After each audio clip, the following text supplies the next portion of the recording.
स्वागत है दोस्तों आप सभी का आज की इस नए वीडियो में। और आज से हमारा क्लास 11th ज्योग्राफी का जो न्यू कोर्स है 2021 और 22 के अकॉर्डिंग इसका न्यू सिलेबस स्टार्ट हो गया है। ठीक है, और ये उस वीडियो सीरीज़ का सबसे पहला वीडियो है। और अगर ये वीडियो अभी देख रहे हैं यानी कि जब मैंने अपलोड किया उस टाइम पे, तो ये वीडियो प्रीमियर यानी कि लाइव चल रही है। ठीक है, तो आप क्या कीजिएगा कि इस लाइव सेशन को अपने सभी दोस्तों के साथ ज़्यादा से ज़्यादा ज़रूर शेयर कीजिएगा ताकि वो भी इस सेशन से जुड़ सकें।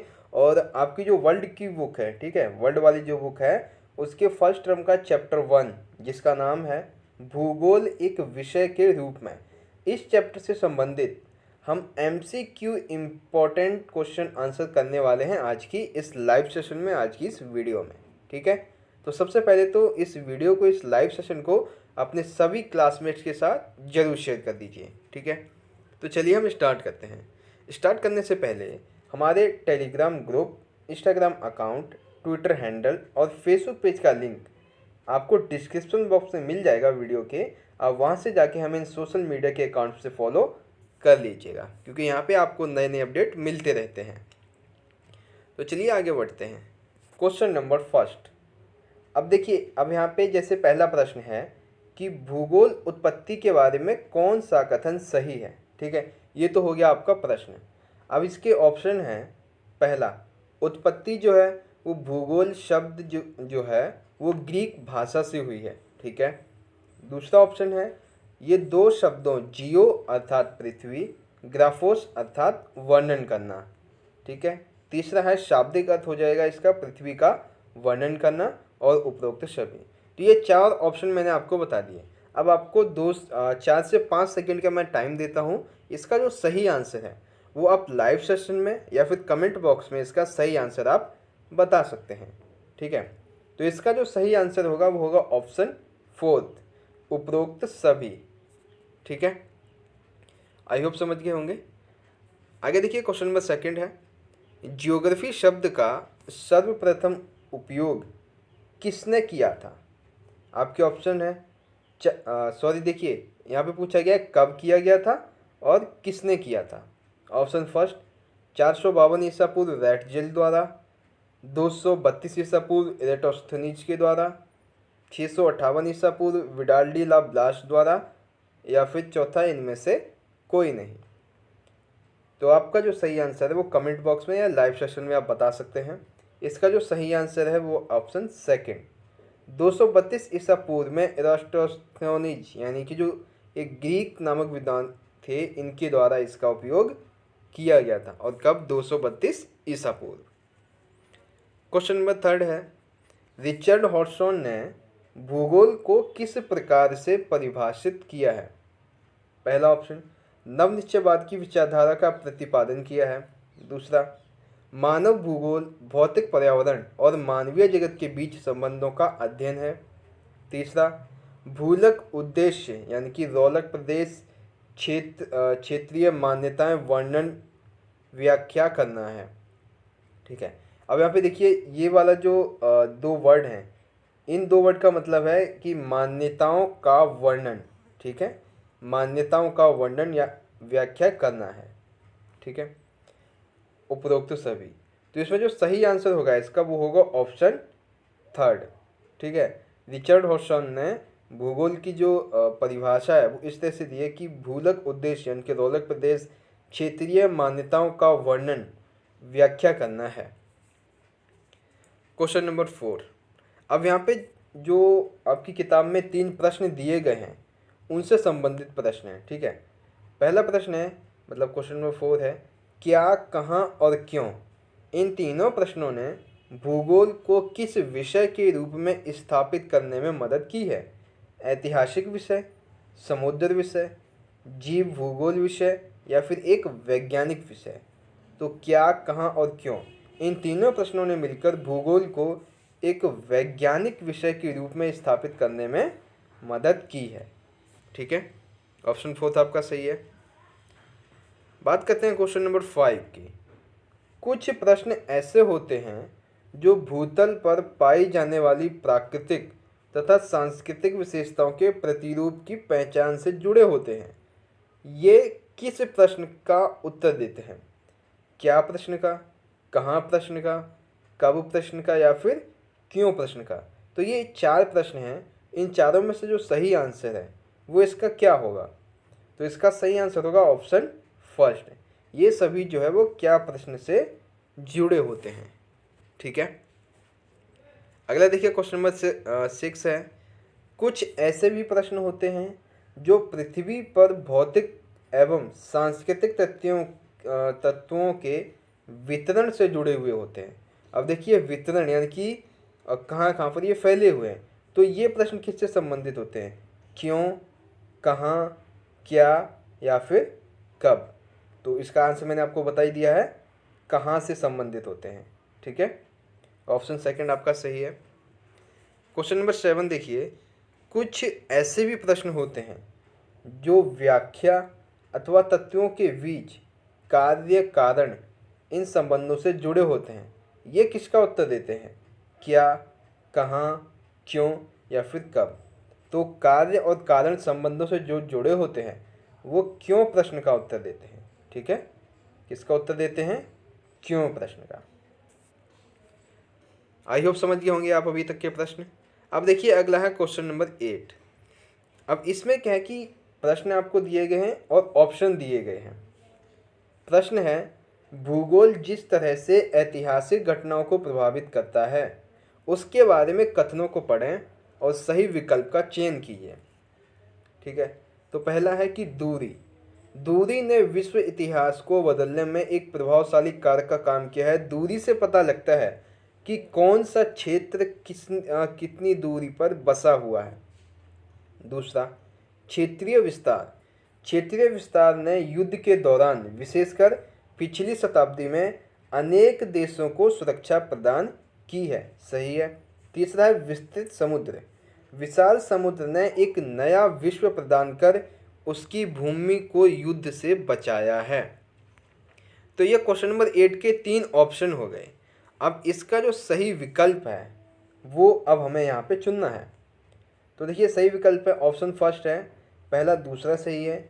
ऑप्शन सेकंड है, पहला तीसरा सही है। ऑप्शन थर्ड है, पहला तीसरा सही है, बल्कि यहाँ पे पहला दूसरा होगा। ठीक है, फिर है ऑप्शन फोर्थ, पहला दूसरा तीसरा तीनों ही कथन सही हैं।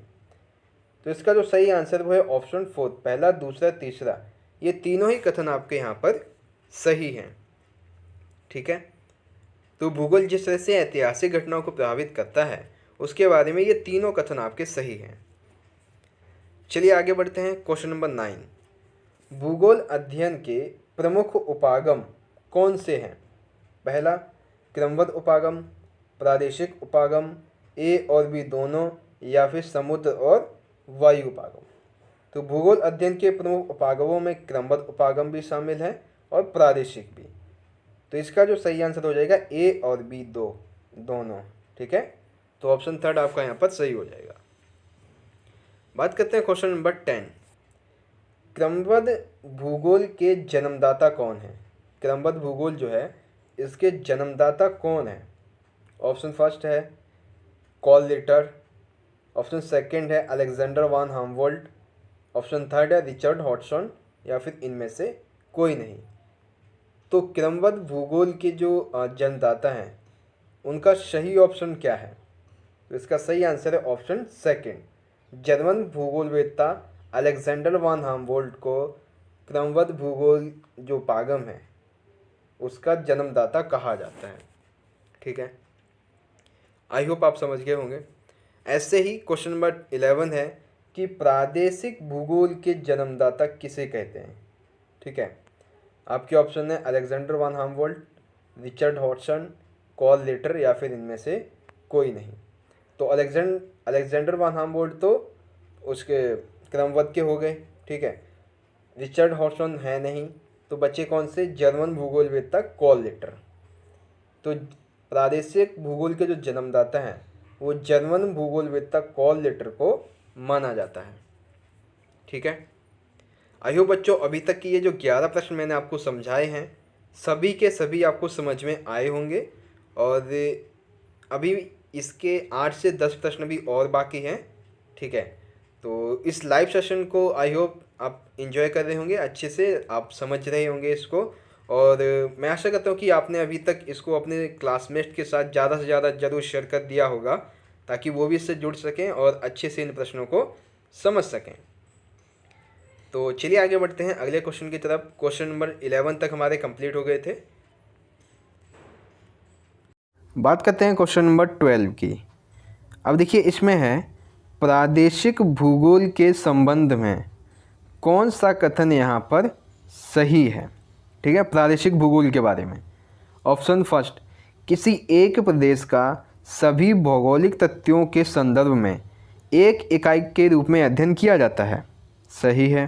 दूसरा है, प्रादेशिक विधि एकाकी रूप प्रस्तुत करती है और यह विधि भौगोलिक इकाइयों पर आधारित होती है, ये भी ऑप्शन सही है।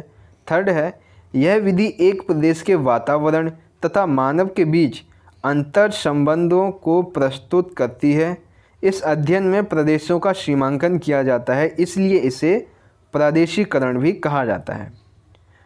तो इस और ऑप्शन फोर्थ है उपरोक्त सभी। अब देखिए प्रादेशिक भूगोल के संदर्भ में ये 3 कथन दिए गए हैं, इन तीनों में से कौन सा सही ऑप्शन है वो हमको बताना है। तो इसका जो सही ऑप्शन है वो है ऑप्शन फोर्थ, उपरोक्त सभी। यानी कि प्रादेशिक भूगोल के संबंध में ये जो 3 ऑप्शन दिए गए हैं, ये तीनों ही ऑप्शन आपके यहाँ पर सही हैं। ठीक है, तो ऑप्शन फोर्थ उपरोक्त सभी आपका यहाँ पर सही हो जाएगा। इसी तरह से क्वेश्चन नंबर 13 है, क्रमबद्ध भूगोल के संबंध में कौन सा कथन गलत है। अभी मैंने प्रादेशिक भूगोल के बारे में देखा था कौन सा कथन सही है, अब हम देख रहे हैं कि क्रमबद्ध भूगोल के संबंध में कौन सा कथन यहाँ पर गलत है। तो देखिए ऑप्शन फर्स्ट है आपका, यह विधि एकाकी रूप प्रस्तुत करती है। दूसरा, एक विशिष्ट भौगोलिक तत्वों का इसमें अध्ययन किया जाता है और यह विधि राजनीतिक इकाइयों पर आधारित होती है। तीसरा, यह अध्ययन खोज व तथ्यों को प्रस्तुत करती है। और फोर्थ है, इस अध्ययन में एक घटक जैसे कि जलवायु, इसके आधार पर विभिन्न प्रकार व उप प्रकार निश्चित किए जाते हैं। तो इसमें से क्रमबद्ध भूगोल के संबंध में जो कथन गलत है वो है ऑप्शन फर्स्ट, कि यह विधि एकाकी रूप प्रस्तुत करती है। ये जो विशेषता है ये प्रादेशिक भूगोल की विशेषता है। ठीक है, तो कौन सा कथन गलत हो जाएगा, ऑप्शन फर्स्ट वाला, क्योंकि जो क्रमबद्ध भूगोल है वो अध्ययन खोज एवं तथ्यों को प्रस्तुत करती है। ठीक है, तो आई होप क्वेश्चन नंबर 12 प्रादेशिक भूगोल और क्वेश्चन नंबर 13 क्रमबद्ध भूगोल, इन दोनों के बारे में आपको पता चल गया होगा। अब देखिए क्वेश्चन नंबर 14 में ऑप्शन दिए जाएंगे। ठीक है, मतलब पहले कोटेशन होगी उसके बाद ऑप्शन होंगे। भूगोल का अध्ययन महत्वपूर्ण है, इस संबंध में कथनों को पढ़ें और सही विकल्प का चयन कीजिए। ऑप्शन फर्स्ट है, भूगोल विविधता समझने तथा समय एवं स्थान के संदर्भ में ऐसी विभिन्नताओं को उत्पन्न करने वाले कारकों की खोज करने की व्यक्ति को क्षमता प्रदान करता है, सही है। दूसरा, भूगोल से मानचित्र में परिवर्तित जो गोलक होता है उसको समझने के लिए तथा धरातल, विश्व की मृदा, खनिज संपदा, मौसम, जलवायु, जनसंख्या, यातायात और संचार के साधन तथा स्थानीय परिदृश्यों के बारे में हमें भूगोल से जानकारी प्राप्त होती है। इन सभी के अतिरिक्त पर्वत, पठार, मैदान, रेगिस्तान, समुद्र, झील, पर्यावरण और सांस्कृतिक तथ्यों के बारे में भी हमें भूगोल से काफ़ी इम्पोर्टेंट जानकारी प्राप्त होती है। तो भूगोल का अध्ययन तो महत्वपूर्ण है, ये तो हमने देख लिया। अब इसमें से जो सही ऑप्शन है, ठीक है, सही विकल्प का अब हमें इसमें से चयन करना है। तो ऑप्शन फर्स्ट है पहला तीसरा सही है, ऑप्शन सेकंड है पहला दूसरा तीसरा तीनों ही सही है, ऑप्शन थर्ड है पहला दूसरा सही है और ऑप्शन फोर्थ है दूसरा और तीसरा सही है। तो इसका जो सही आंसर होगा, क्योंकि तीनों हमारे कथन सही हैं, तो ऑप्शन सेकंड इसका सही आंसर हो जाएगा कि पहला दूसरा और तीसरा ये तीनों ही कथन सही हैं। ठीक है, तो ये क्वेश्चन नंबर 14 का आंसर हो जाएगा कि इसमें जो तीनों कथन यहाँ पे दिए गए हैं वो तीनों के तीनों सही हैं। ठीक है, अगला क्वेश्चन है क्वेश्चन नंबर 15।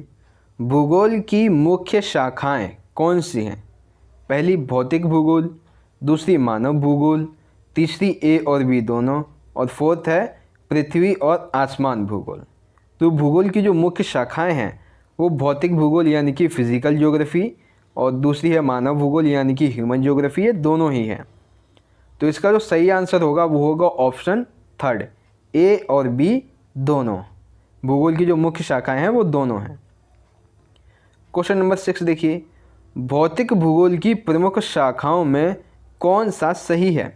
पहला भूआकृतिक विज्ञान, दूसरा जलवायु विज्ञान और मृदा विज्ञान, भूगोल है बल्कि विज्ञान ही है, तीसरा है जल विज्ञान, और फोर्थ है उपरोक्त सभी।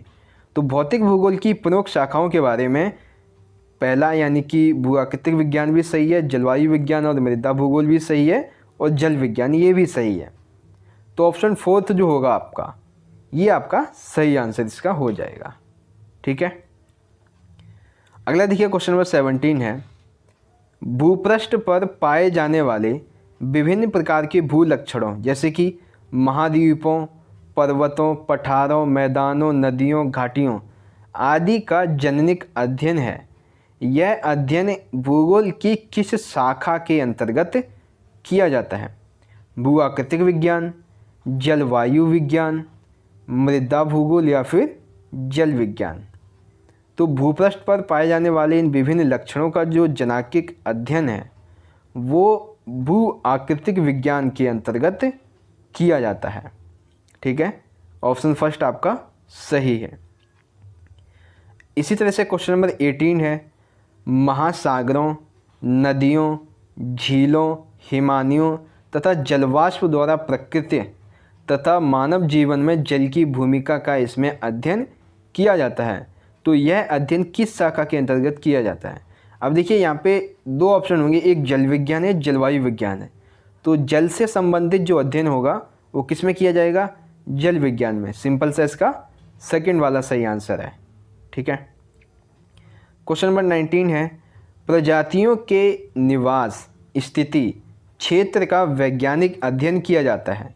यह अध्ययन भूगोल की किस शाखा के अंतर्गत किया जाता है?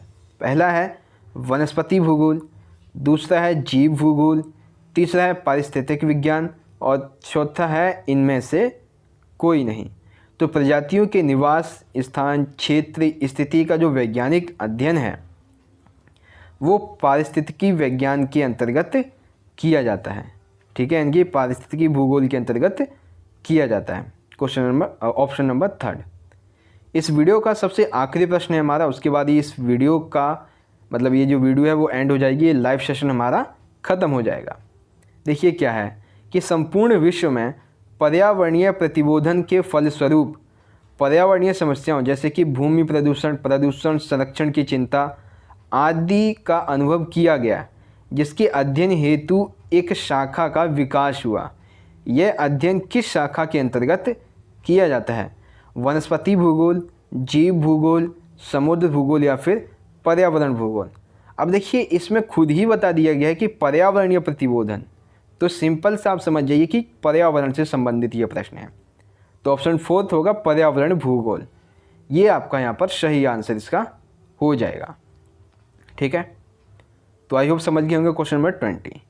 इस तरह से बच्चों हमारा आज का लाइव सेशन ये ख़त्म होता है, आज की ये वीडियो हमारी एंड होती है। एंड आई होप कि आपको इस चैप्टर से संबंधित जितने भी most important MCQ question answer बनते थे वो आपको पता चल गए होंगे। तो चलिए दोस्तों, हम मिलेंगे अगली वीडियो में अगले चैप्टर के एमसीक्यू क्वेश्चन आंसर की वीडियो के साथ। तब तक के लिए आप पढ़ते रहिए और इस वीडियो को ज़्यादा से ज़्यादा अपने सभी दोस्तों के साथ ज़रूर शेयर कर दीजिएगा।